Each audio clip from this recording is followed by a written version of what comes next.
महामृत्युंजय, अविनाशी, सर्वेश्वर, महाकाल कहे जाने वाले शिव जी की आज हिंदू समाज में बहुत ही श्रद्धा से पूजा अर्चना की जाती है। लोग उन्हें सर्वश्रेष्ठ मानते हैं और ये भी कहते हैं कि उन्होंने मृत्यु पर विजय प्राप्त कर ली है। बहुत सारे संत, महंत और धर्मगुरु भी इसी कथन का समर्थन करते हैं और शिव जी को ही सबसे समर्थ भगवान बताते हैं। परंतु संत रामपाल जी महाराज एकमात्र ऐसे संत हैं जिन्होंने हमारे पवित्र सदग्रंथों में शिव जी की समर्थता के विषय में कई सारे चौंकाने वाले प्रमाण जनता के सामने उजागर किए हैं, जिनकी सच्चाई आज से पहले हमारे सामने नहीं आ पाई। शिव जी की शक्ति और समर्थता का परिचय देती हुई एक सच्ची घटना की वास्तविकता से आज हम आपको रूबरू करवाने वाले हैं।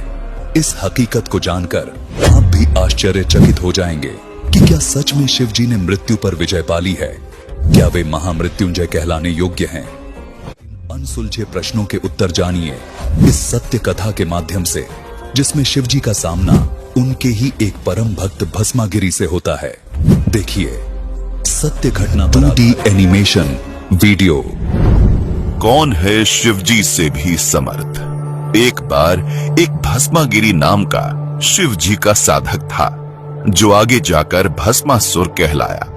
उसने शिवजी के द्वार पर कैलाश पर्वत के सामने शीर्षासन योग मुद्रा में भगवान शिवजी की साधना करनी प्रारंभ कर दी।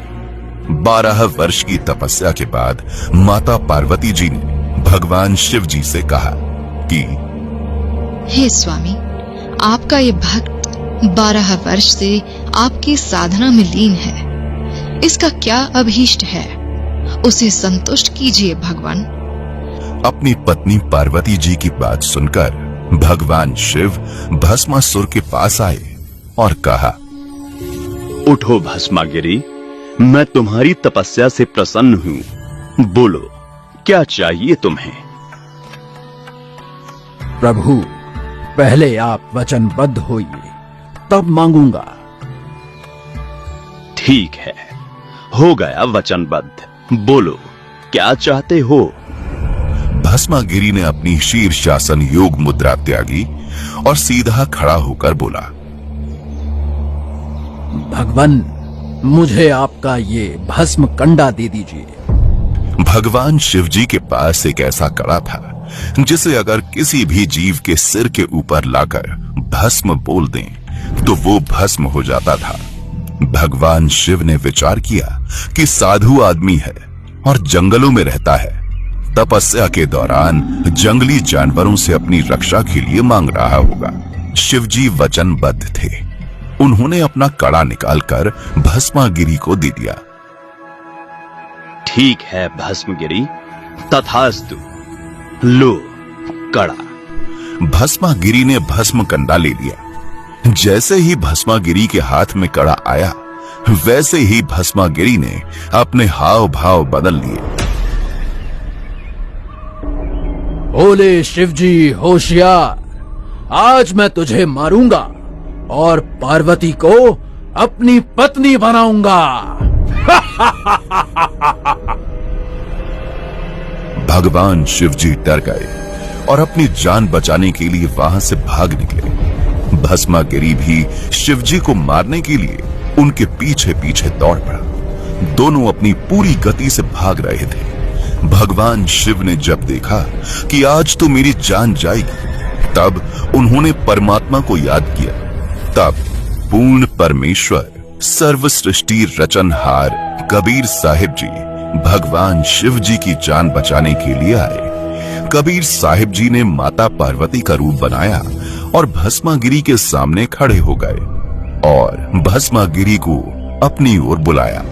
भस्मागिरी ने सोचा, चलो पहले पार्वती से मिल लेता हूं, शिव तो वैसे भी यहां नहीं आने वाला। कहाँ भागे जा रहे हो ऋषि जी?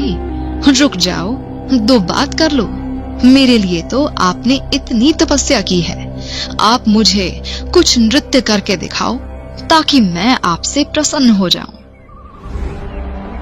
नृत्य? अरे, मैं तो तपस्वी आदमी हूँ, मुझे नृत्य नहीं आता। मैंने कभी भी नृत्य नहीं किया। कोई बात नहीं ऋषि जी, मैं आपको सिखाती हूँ नृत्य कैसे किया जाता है। पार्वती रूप में परमात्मा कबीर साहिब नृत्य सिखाने का नाटक करने लगे। नृत्य सिखाने के दौरान जैसे ही भस्मागिरी का भस्म कंडे वाला हाथ उसके खुद के सिर के ऊपर आया, तभी पार्वती रूप में परमेश्वर ने कहा, भस्म। इतना कहते ही भस्मागिरी वहीं भस्म हो गया और कड़ा तथा राख शेष बची। पार्वती रूप में कबीर परमात्मा ने कड़ा उठाया और विष्णु भगवान का रूप बना लिया। विष्णु भगवान रूप में कबीर परमात्मा कड़ा लेकर शिवजी के आगे कुछ दूरी पर खड़े हो गए। भगवान शिवजी भागे जा रहे थे। विष्णु रूप में कबीर परमात्मा ने पूछा, क्या हुआ भोलेनाथ, कहां भागे जा रहे हो? कोई विपत्ति आ गई क्या? भाग लो विष्णु, भाग लो। एक दुष्ट साधक ने मुझसे मेरा भस्म कड़ा धोखे से ले लिया है और अब मुझे मारने के लिए मेरे पीछे पड़ा है। भोलेनाथ, ये लो तुम्हारा कड़ा। अरे नहीं नहीं, ये वो कड़ा नहीं हो सकता। ये वही कड़ा है। भस्मासुर अब नहीं रहा। ऐसा कैसे हो सकता है? ऐसा क्या किया आपने?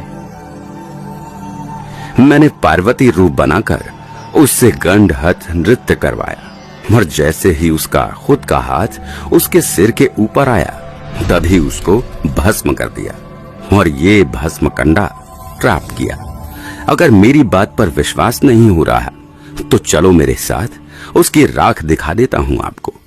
जब भगवान शिव ने भस्मासुर की राख देख ली, तब उन्हें विष्णु रूप में आए कबीर परमात्मा की बातों पर विश्वास हुआ।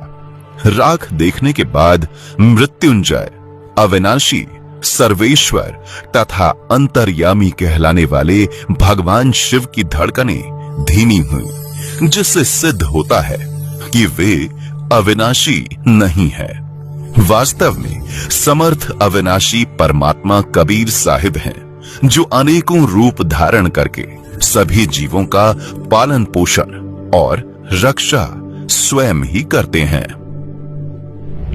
दर्शकों, इस 2D एनिमेशन को देखने के बाद अब आप शिवजी की समर्थता की हकीकत को जान पाए होंगे।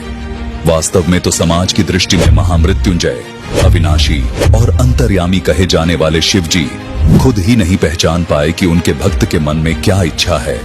दर्शकों, सच्चाई तो ये है कि शिवजी से भी ऊपर कोई परम शक्ति है, समर्थपूर्ण परमात्मा है, जिसने उनकी जीवन रक्षा की। पूर्ण परमात्मा कबीर साहिब जी ही वो अविनाशी, महामृत्युंजय, अंतर्यामी परमात्मा हैं, जिनकी गवाही पवित्र धर्म शास्त्र भी देते हैं, जो अन्य रूप धारण करके अपने भक्तों की आस्था को कायम रखने के लिए उनकी रक्षा करते हैं।